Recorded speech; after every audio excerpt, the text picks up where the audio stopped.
Hey, I'm Paul. And I'm TJ. And you're listening to the Good for Nothing podcast brought to you by Potation Rotation. This is the podcast where two good friends talk about nothing good, really. We start with something, hope to end with something, but if it really ends up being good for nothing, then we've done our jobs. And let me tell you something, TJ.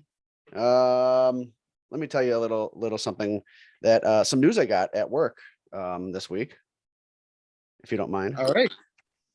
Oh, share away. Your boy Paul's getting a pretty fat raise.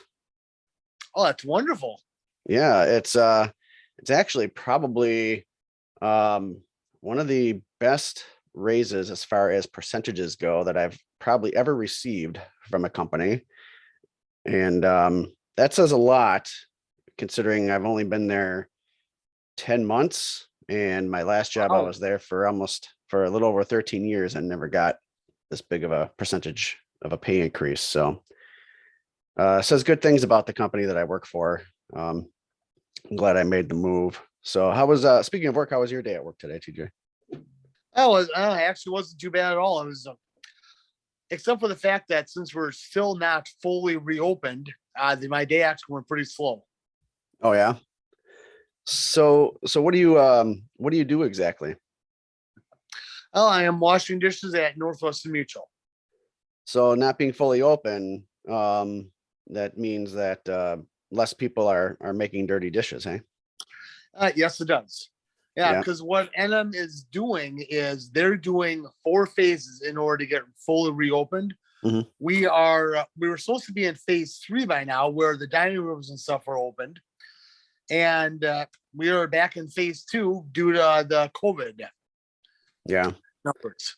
Yeah, I have a feeling it's we're not gonna talk about COVID for another hour on this episode. We did that the last episode, and actually, it was kind of a good episode to kind of get out of the way because as I found out later, there's some podcast hosting places that have a little COVID I don't know, message warning sticker advisory thing by our podcast. There's even one where they didn't even approve the podcast episode, so because it was talking about COVID. But so we're not going to spend an hour on COVID, but I have a feeling that, I mean, as long as COVID is like a thing, as long as it's around, I don't think we're going to ever escape, mentioning it here and there.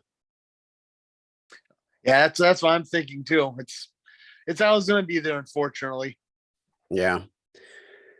So, but you still get like a full day and a full day's rate of pay and everything. Oh, yes, I do.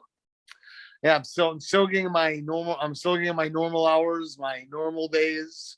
So, are they having you do extra stuff like scrub shit out of the toilets and clean piss out of the urinals or anything like that? Oh no, not quite going that far. Yeah, thank gosh. No, they don't have you signing important insurance documents for people. Not yet. So what do you do in your downtime then? Exactly. You just playing on your phone? You're playing Wordle or something? Well, pretty much what they're doing is, since we're not doing like the full lunch service, they pretty much have me making paper bags for the sack lunches. You're cutting down the trees and you're processing the whatever goes into actually making paper, and then you're actually then forming them into bags. Not quite. Oh, it's like we have paper sacks, so we have to throw silverware and wet naps into. So I pretty much been doing that all day until we're officially reopened. That sounds like the type of shit that, like, when you work at a pizza place and you got nothing to do, you're sitting there folding boxes. Oh, it's so boring. Yeah, I can imagine. But I mean, in the grand scheme of things, you get paid pretty good for doing it. Yeah, I can't complain at all. Yeah. Now, plus, like with health benefits and everything, I have no complaints. So do they let you, when you're there, do they let you, like, what's your lunch like? Do they let you leave the building at all for lunch, or? Oh yeah, I can actually eat in the building. They serve soup, sandwiches, Starting to go back to some hot meals, broccoli, cauliflower, vegetables, desserts. Mm. Yeah, although desserts haven't been all that great since our baker retired last year. He was always the one making them. Oh yeah. So yeah, he's retired. So there's still do some desserts, but not as good as they used to be. No, is it because there's another baker that's just not that good, or are you guys getting them from like Cisco or something, or Oh, they're starting to order them in. you're They're starting to not order getting them in? up. They're not getting handmade. Hmm.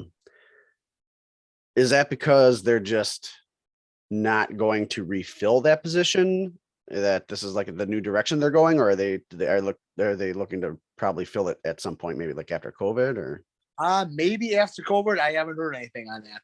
so the baker that retired, were they like there for like 50 years? Were they like 100 years old or something, or Yeah, pretty close. He was probably about 65, 66. yeah. And so was and so what kind of shit were they making? Did they ever bake bear claws? No bear claws, but he ended up he would make custard, You're not cookies and stuff for you're Christmas. not a good baker if you can't make a good fucking bear claw. That's my opinion. If you can't make a good fucking bear claw, then you need to find another profession. That's my opinion. Yeah. So I mean, he made a whole bunch of good stuff. Yeah. Cupcakes with sprinkles on top. I did that once. Those are Oh, very good. yeah. Yeah. And that I'll tell you something.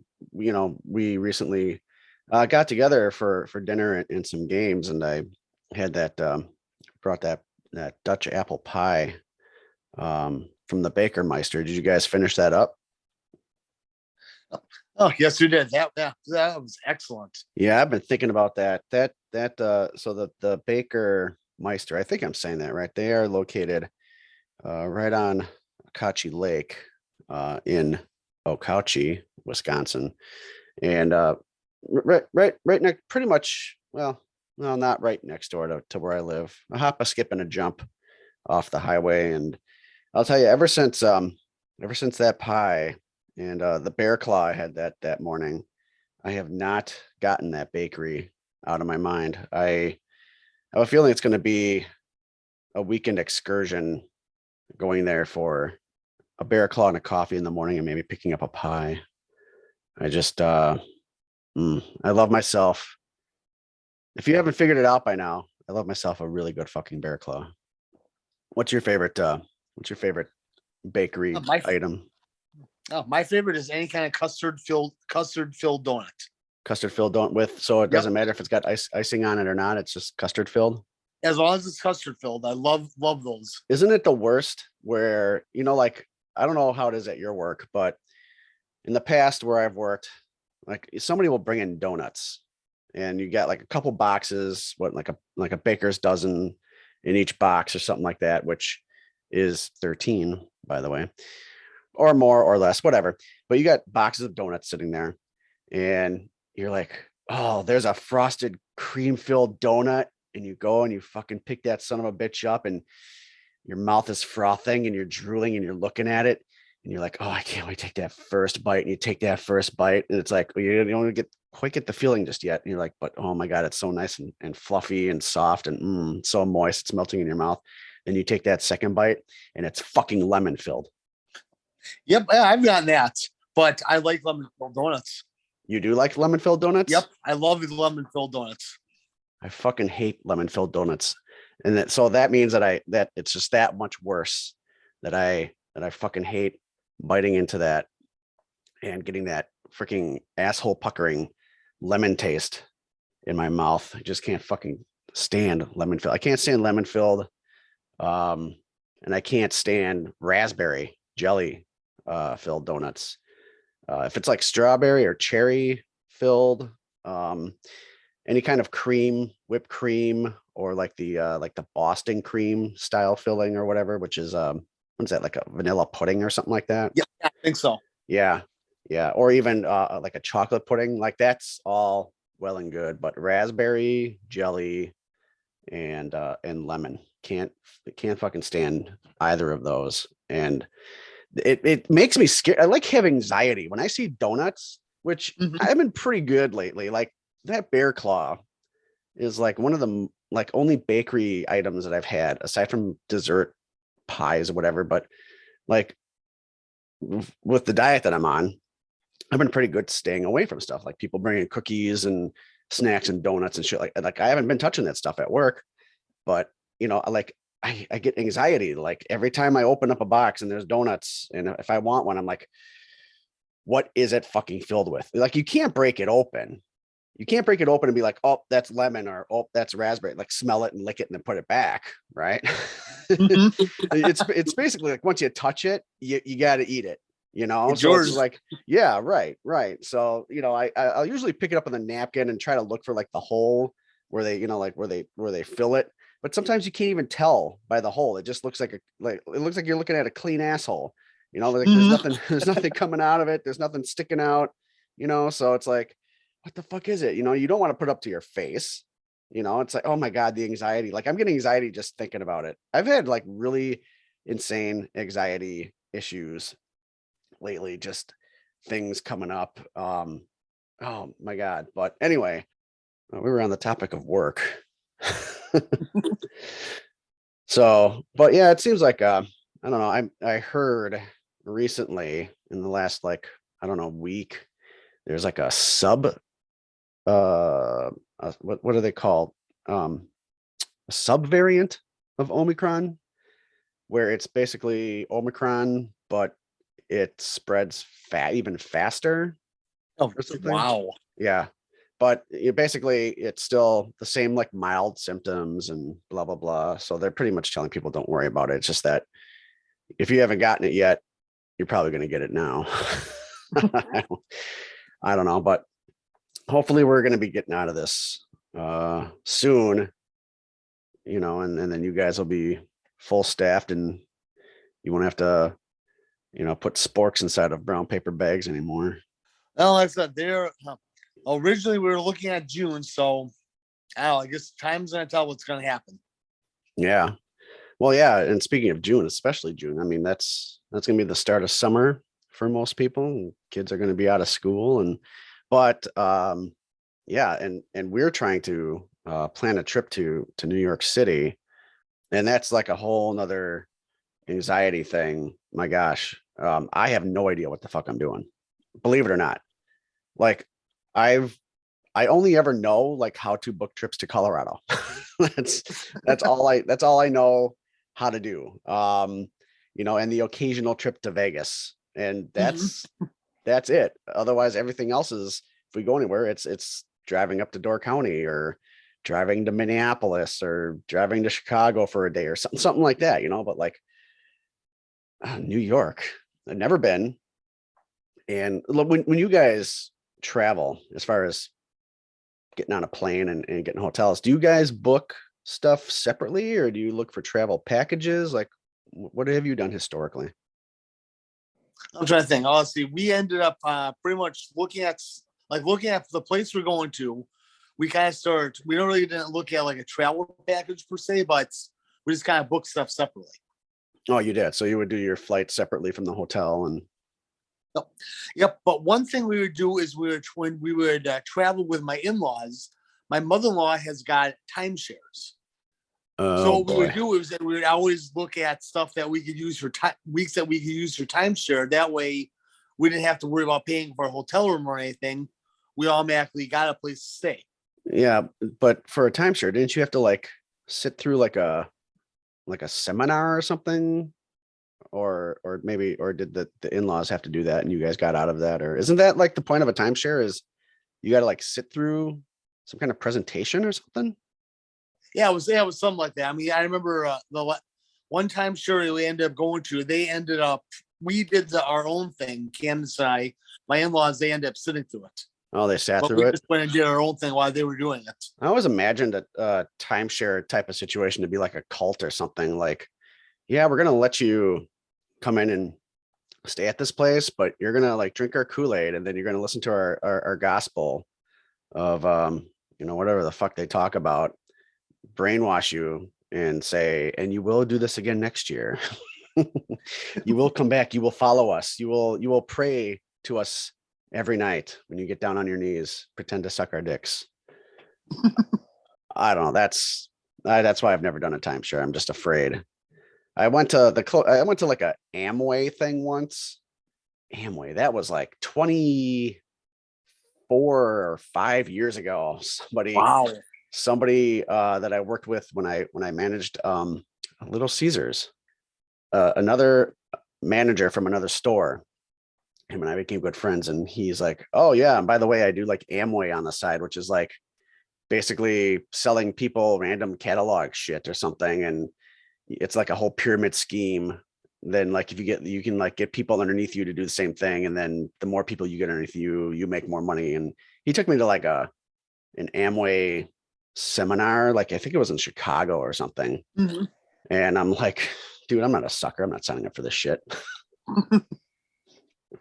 Find some other fucking patsy. I'm not doing this. But that's why I kind of thought I kind of thought that that's what timeshare was. But yeah, I mean, booking a trip for New York, I have no idea. Like, I don't even know like where to stay. I want to kind of stay, I would say downtown, but downtown's huge and there's different areas of downtown. You've got like the downtown that's near, and I'm not familiar with New York really that much, but the upper part of downtown near Central Park, and then you've got the theater Broadway district, you got Times Square, you've got the west of the island, it's like Hell's Kitchen area, and then you got like the further, I don't know, south, like Wall Street area. That's like the best I can describe. And then you go over like the Brooklyn Bridge or something, and then you're like in Long Island, or I don't fucking know, something like that. So I don't even know where the hell to stay. I don't know, like, should I be booking my flight separately from the hotel? Is it cheaper to actually do some kind of package? Where would I even do a package? Like I was looking on Costco trips, or I don't know what the hell it's Costco travel. And like they got packages for like $1,800 for two people. And I'm like, that seems pricey, but I don't know if that's pricey or not. And the one hotel that for like $1,800 was like 2 or 3 blocks from World Trade. And I'm like, Oh, do I really want to be staying there? Like, especially like if they gave me a room where like I open up the window and oh, there's One World Trade Center, and then there's where the other two towers were. Like, I don't know if I would really enjoy that so much. Do I want to see it? Yeah. Do I want to stay there for 5 days, like next door to where it happened? No, not really. Because that I wear my heart on my sleeve. It still bothers me, the whole 9/11 thing.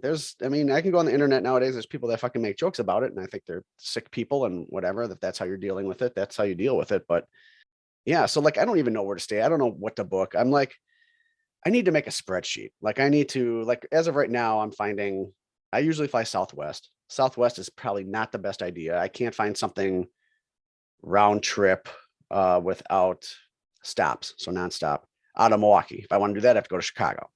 mm-hmm. And then it's out of Chicago, it's like $800 or something for both of us.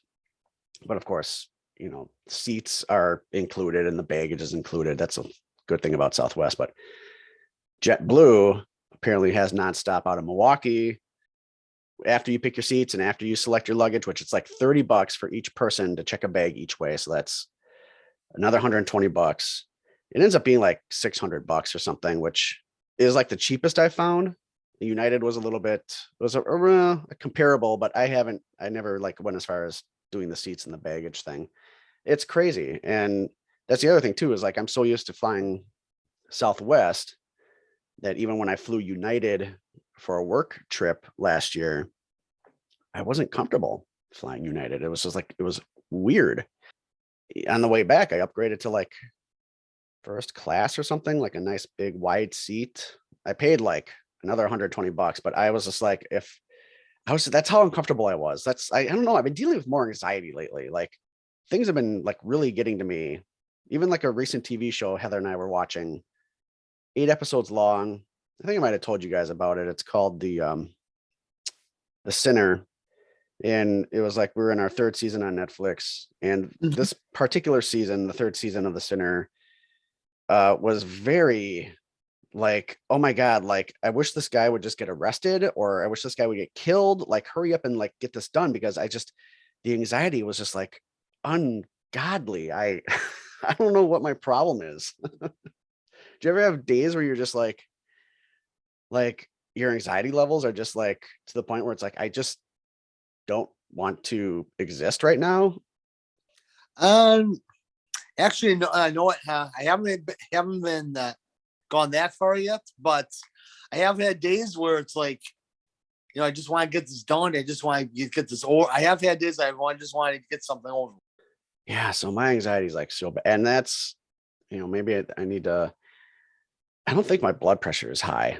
I think that's, I think that's in check. I just went to the doctor a couple months ago. The only thing that was off was my cholesterol, which should be getting under control.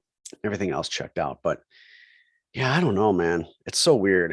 I think I need to just, instead of like looking at this travel stuff after being at work, I think I need to just do it on a weekend or something when things are a little bit more chill or something. But yeah, I don't know. I don't know what I'm doing. And then when we get back, Heather is taking off for Atlanta like about a week and a half later. So she'll be gone. She'll be gone then for like four days or something.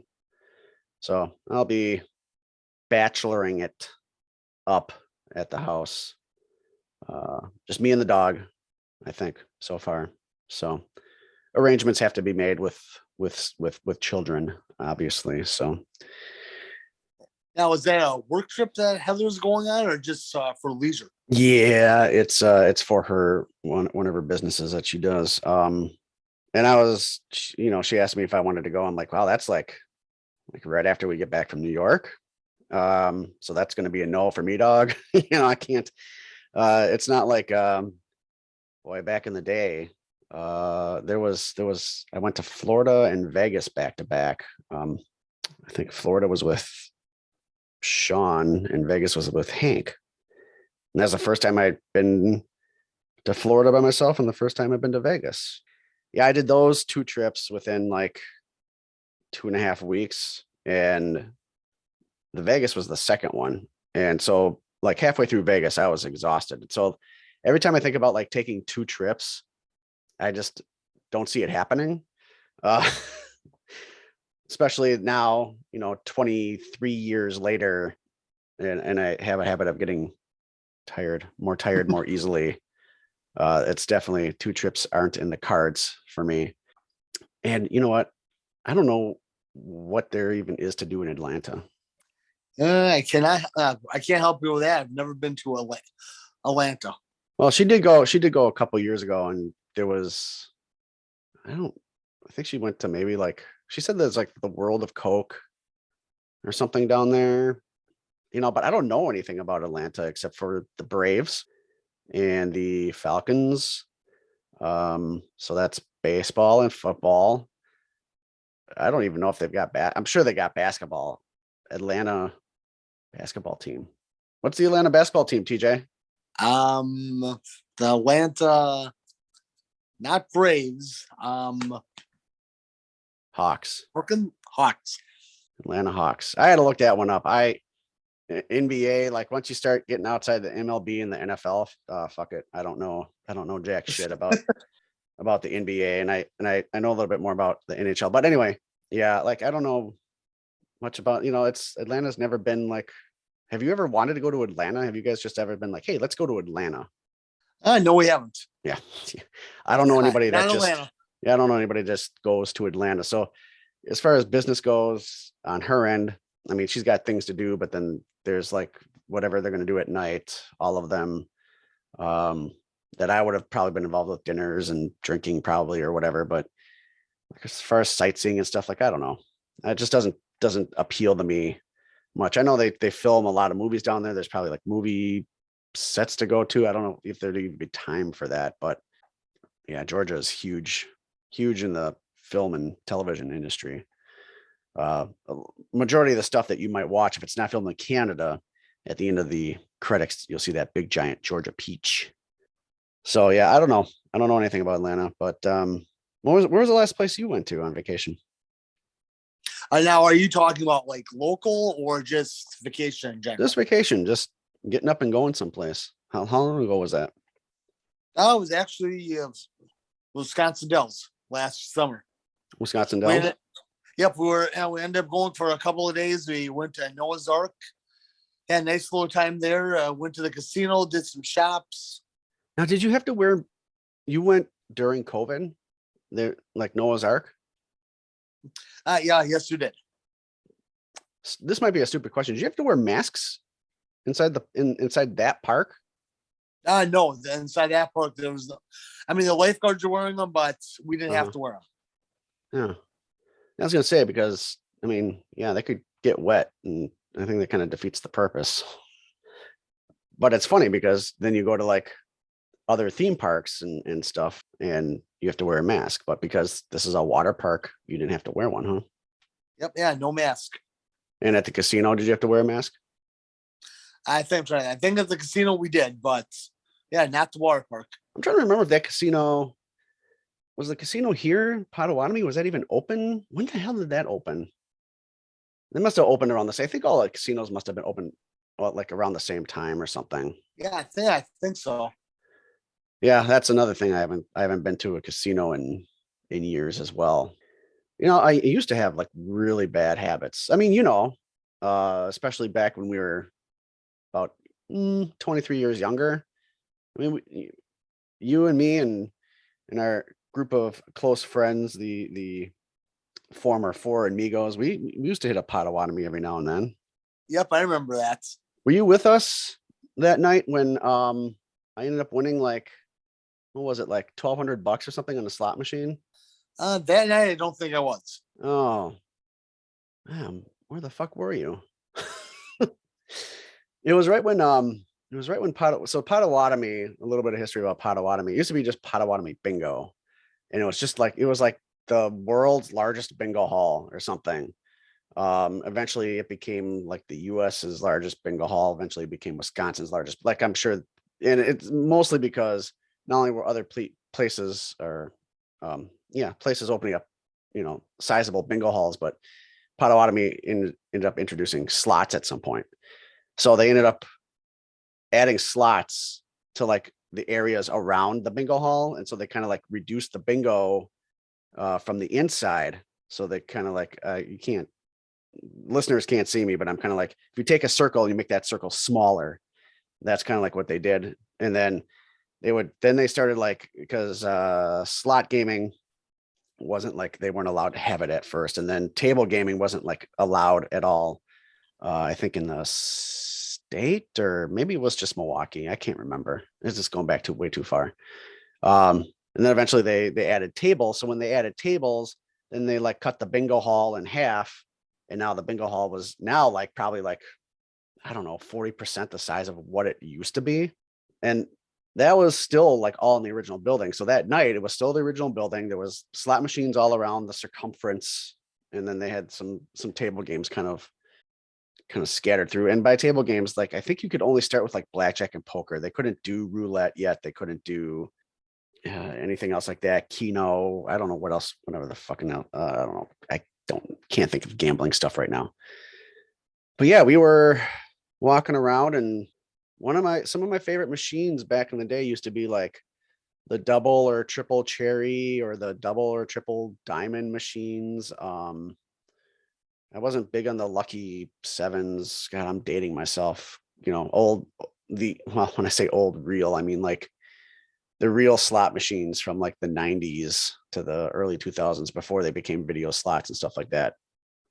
But like, yeah, popped a few bucks in one of them and ended up winning like, I think it was like around, it was a little less than 1,200 because if it would have been 1,200 or more, it would have had to have a tax document because in the state of Wisconsin, you have to pay taxes off of winnings that are $1,200 or more. So it was somewhere between $1,000 and $1,199. But I thought you were with us.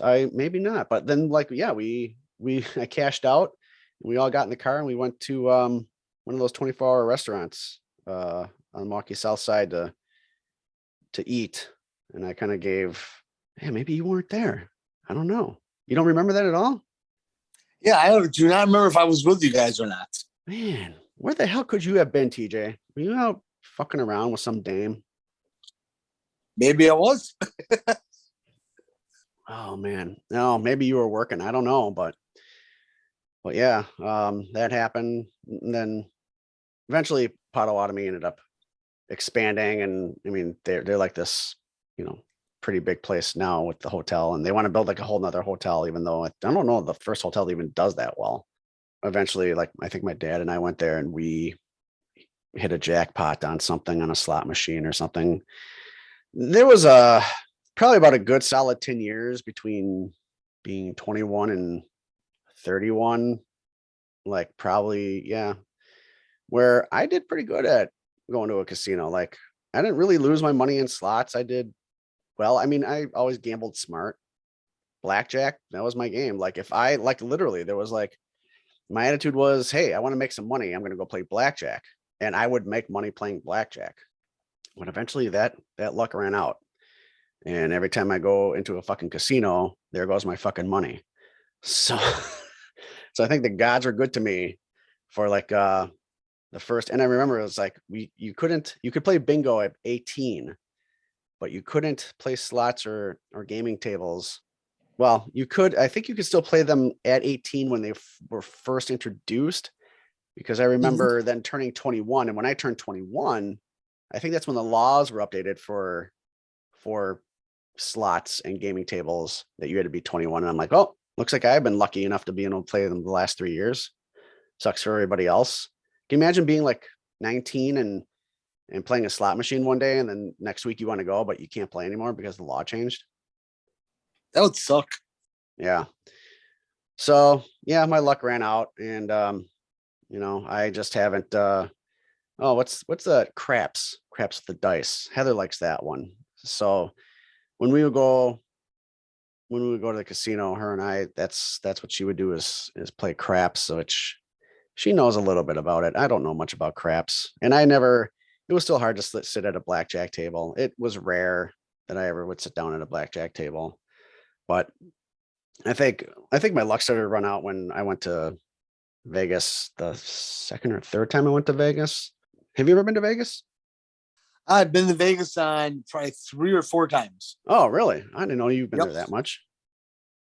Yeah, so I think one time it ran out where I was there for like, I don't know, 4 days, and I was losing money like every day. And it was like the last night there, and I was trying to go to sleep, and I'm like, whatever I got left in my pocket, I need to make my money back. Which was like the when I say I used to gamble smart, that was probably not the smartest idea for me to be like, I'm going to take the last buck in my pocket and see if I can make Mhm. my money back. The casino we were staying at felt really kind of crooked. Like their blackjack, something seemed wrong the way they cut the deck, and they would burn more than just like the top card. They would burn like, I don't know, like just a random amount of cards off the top. And it was just really, really weird. And they would end the shoe like way earlier with like way too many cards left still. And I was like, something's fucking crooked at these blackjack tables. So instead of playing blackjack that last night, I ended up going down and I stuck like, I don't know, like $20 in a slot machine. I made like maybe about 30% of my money back. So if I went there with $300, I made like $100, and I'm like, okay, that's good. I think I'm good. I'm gonna cash out now. I don't remember the exact amount, but it was pretty close to that. And I'm like, I think my luck's running out with gambling, and from that point forward, it kind of slowed down a little bit. How did you guys do in Vegas when you guys went? Oh, Vegas, we pretty much lost. I mean, I know it's like, we would put money into the slot machines. We would win once in a while, but we were down when we came home. Yeah, It's kind of like our luck is better here versus than it was in Las Vegas. yeah, and you know what? They make those slot machines now like they're video games, like the big animated screens, and you get like the Mhm. mini games and shit like that. And it's like for me, being a gamer, sometimes I sit at the slot machines and I'm just like, I just want to play some mini games and stuff like that. Like I want to, even if it was like, even if I don't win anything playing those mini games, like get me to that bonus round, like line up some lines, do something with that screen, and let's play like a little something. But like you can blow like $20 in like a nickel video slot machine or whatever, Wizard of Oz, or I don't know what the fuck's all out there, Elvis Presley shit, and never even play one of those like bonus rounds, like ever. And it's stupid. It sucks. It's not like back in the day when like the coolest slot machine, when slot machines started to like do more than just spin reels, was the Wheel of Fortune ones with the wheel at the top. Mm-hmm. I mean, those were like cool. And so like, and then you would get like, you'd have to line up the 3 spins on the line, and then you could get spin the wheel at the top. Like that shit happened more often than the stupid ass video game slot machines they got now. I don't know that, but see, that's all I'm doing is I'm complaining about gambling, which is why I don't gamble anymore. Plus, to be honest with you, I'm afraid to like go out and touch a bunch of shit that other people are touching right now.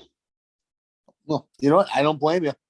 So I do miss going to their buffet. That's one of the things that we would go to every now and then is the buffet. But one of the things that there was like 3 places around town where you could go get all you can eat crab legs. And that was like Heather's Jam, all you can eat crab legs. I'm not a crab leg guy. Like I like crab legs, but if I'm going to go out and eat food, I want to be able to like when it's on my plate, I want to be able to fucking eat it. I don't have to work to get at my food. You know what I'm saying? Cracking this and snapping that and yanking that out and using the, like 5 different fucking utensils. It's to get like the tiniest piece of fucking meat out of a crab leg, like that's no, like that's the major complaint from people that eat crab legs is they get a whole plate of crab legs. And by the 3rd one you're cracking in, the shit's already getting cold. Like, no, just give me my food ready to eat, hot from the beginning to the end. You know what I'm saying? Mm-hmm. But so that was her jam, all you can eat crab legs. And since the pandemic, there hasn't been any all you can eat crab legs in the area. The 3 places, including Potawatomi's buffet, which they would do it like on Wednesdays and maybe Fridays. I mean, I think the buffet has been closed. I think it's still closed. I don't think it's ever reopened. Other restaurants in the casino have opened, but the buffet is still closed, which is funny. You go out here around where I live, and some grocery stores and restaurants will still have some buffet stuff out. They don't give a shit out here. But yeah, I don't know if crab legs, I'm sure the prices of crab legs have probably gone up as well. I don't know if that's, even when everything's back to normal and buffets, are back full bore. I don't know if crab legs are ever going to come back. Oh, I'm not sure on that. Are you a crab leg fan? I love crab legs. Yeah. I just don't like working for my food, man. I like lobster too, but I don't want to be cracking that shit open and like give me my lobster meat like on a roll with some butter. I'm good with that. Ooh, that's good. Yeah, lobster rolls. The best lobster roll I had was in Vegas, actually, at I think it's a chain. And I don't remember what it's called, but it was inside of a casino. I'm like, oh, seafood. I've never had a lobster roll before. And I got the lobster roll from there. So of course, being my first lobster roll, I'm like, wow, this is like the best thing ever. Every lobster roll I've had since has not been as good as that. And which is weird because sometimes I go to like an actual restaurant, not a chain, and these actual restaurants, seafood places would give me a lobster roll. And for some reason, it's still not as good as the first one I ever had from a chain. But there's different ways to serve a lobster roll too. Like there's hot and there's cold. I prefer mine cold. So like when I go to a restaurant and they have lobster roll, I have to ask them, I think it's like a northeastern style and a southern. I think the southern one is the hot one. And I think like the main, like New Hampshire, that northern East Coast, I think that's the cold one. If I'm wrong, people can email me, potationrotation@gmail.com. You can set me straight. But you're a fan of lobster rolls? Yep, yeah, I love lobster rolls. I don't eat have them too often, but they are really good. Hot or cold? Oh, I like mine hot. You like yours hot with Yep. like the nice do you like the Texas toast? Do you like a bun? I've never had the Texas. I have had it with the bun, but I've never had it with the Texas toast. See, so many people serve them all differently. So I've had them on the bun. I've had them on a bun, like a regular like roll or something like that. I've had them on Texas toast. You know, some of them had mayo and some of them had like some almost like a coleslaw type dressing or something. They're different. Like everybody makes them different. And I think that's the problem. Like, man, I just wish they were like more consistent. I think if they were more consistent, I might enjoy them more because this is like the whole anxiety thing is like kicking in with me right now. Like just thinking about like if I found a lobster roll somewhere, am I gonna fucking like it? You know, like you never know what you're gonna get when you see a lobster roll on a menu. I think the last lobster roll I had was at some place downtown off the river, downtown Milwaukee.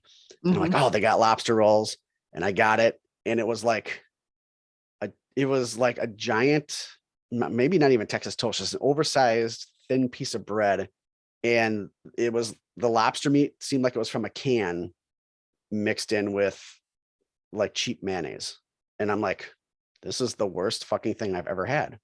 And I love lobster rolls. Fuck. I like food too much, TJ. Oh, food is good, especially when it comes to Christmas time and Christmas cookies. Christmas cookies. Christmas time is probably my worst time for food. One thing I do like once every Saturday, like one Saturday in December, my mother-in-law likes to get together and bake Christmas cookies. Well, she found a recipe a couple years back. They're called Kiss Me cookies, where it's like it's kind of like the peanut blossoms, except you end up adding red food coloring to the dough.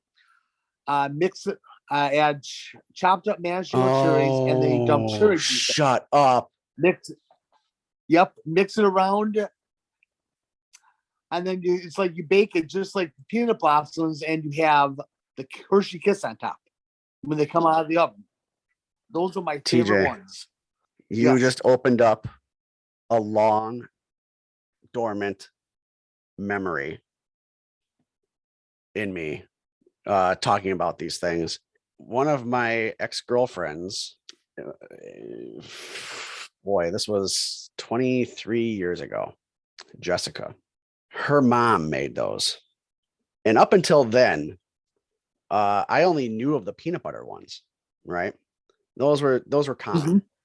But she made those, and it was the best fucking thing ever. I totally agree with you. And every now and then, after that whole relationship went south, every now and then I would think about those fucking cookies, but I couldn't remember if they had a name. I couldn't remember. I remember they were red. I remember they had the Hershey Kiss, but I couldn't remember the style of the cookie, or I couldn't like remember like a whole lot of things. Like I couldn't remember how, like, I'm sure I was told like the recipe at one point, because it got to the point where like I love them so much. I was just like, I asked like if they could ever like make enough extra for me to like take home. And over time, I forgot about it. And now you fucking brought it up. Kiss Me Cookies. So that is their official. Yep, that's the name. That is the official name. Kiss Me Cookies. Yep, Kiss Me Cookies. So I looked up Kiss Me Cookies, and I see the maraschino cherry juice recipe, which is the one that I need. So I'm probably gonna have to fucking make those now, TJ. You can fuck you. I'm on a goddamn diet, you bastard. And I said I've been good at keeping away from this stuff, and now I desire. But I see they also make them in orange as well, with orange extract and orange zest. So that sounds pretty interesting. I wonder if there's a way to make like a banana flavored one. Banana and chocolate. Maybe drizzle some some strawberry sauce over them or something, like a strawberry drizzle, and have like a banana split type of experience. TJ, you opened up long dormant door that has just led me on a path to hell with these cookies. Yeah, those are my favorite ones. Kiss me. Well, I'll tell you what. I'll see if I can go about. I haven't baked anything in a long time. I'm always been a cook, never been a baker. It's been a while since I've baked anything, but I'll see if I can come up with something. Even if I can't find a recipe for like the banana split idea that I've got, me and my creative side, I'll probably figure something out. I'm gonna see if I can figure out what to do with that as well. But so yeah, so that is going to do it for another episode of the Good for Nothing podcast, brought to you by Potation Rotation. TJ, thanks as always. You're welcome, Paul. And to everyone out there, if you want to email us about anything you heard today or have an episode suggestion, please email potationrotation@gmail.com. You can visit us at potationrotation.com for our social media links to Instagram, Twitter, and Facebook. The merch shop is there as well. And of course, links to our gaming and reviews and vlog channels on YouTube. And please don't forget to leave a rating for us. It would mean a lot, and we appreciate you listening. And until next time, we'll see you guys later. Bye-bye. Bye.